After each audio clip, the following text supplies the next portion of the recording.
কিন্তু আমি অনুরোধ করি, আশা করি ইনশাআল্লাহ যদি আমি বৈধ যৌক্তিক অনুরোধ করি, আশা করি তারা আমার অনুরোধকে প্রত্যাখ্যান করবে, এটা আমার বিশ্বাস আছে। কাজে আমি বিশ্বাস করি বিগত দিনে যে কাজগুলো হয় নাই, আশা করি ইনশাআল্লাহ তার চেয়ে ভালো কিছু করতে পারবো।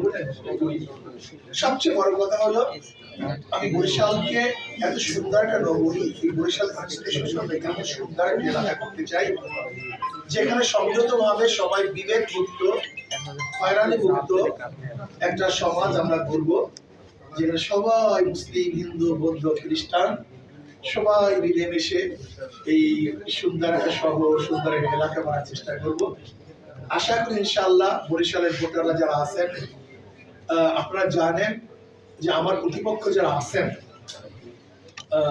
যদি তারা নির্বাচিত হয় তাহলে আগামী ভবিষ্যতে বরিশালের অবস্থান কি হবে এই জ্ঞান আপনাদের নতুনভাবে দেওয়ার কিছু আছে বলে আমি মনে করি না।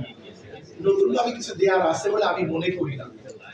কাজী আমরা কোনো অবস্থাতেই দামি এক ভোট, সবচেয়ে গুরুত্বপূর্ণ ভোট, এই ভোট ইসলামের পক্ষে আসুক, মানবতার পক্ষে আসুক, মানবতার কল্যাণে আসুক।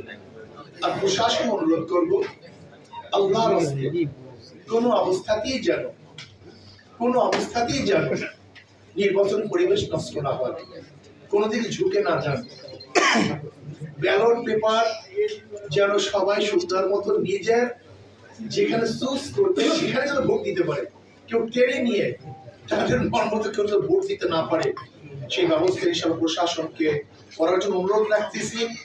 আমি সাংবাদিক বন্ধুদেরকে বলবো সব জায়গায় ঘুরবেন, সব জায়গায় দেখবেন, যেরকম সিইসি বলছে সর্বযুগের ইতিহাসমূলক একটা তিনি নির্বাচন উপহার দিবেন, আমরাও চাই যেন সুন্দর একটা নির্বাচন তিনি উপহার দেন, এই আশাবাদ ব্যক্ত করি। আর আমি হাত পাকা করতে গিয়ে ভোট চেয়ে আমি আমার বক্তব্য সংক্ষিপ্ত আলোচনা শেষ করলাম। যদি কারো কিছু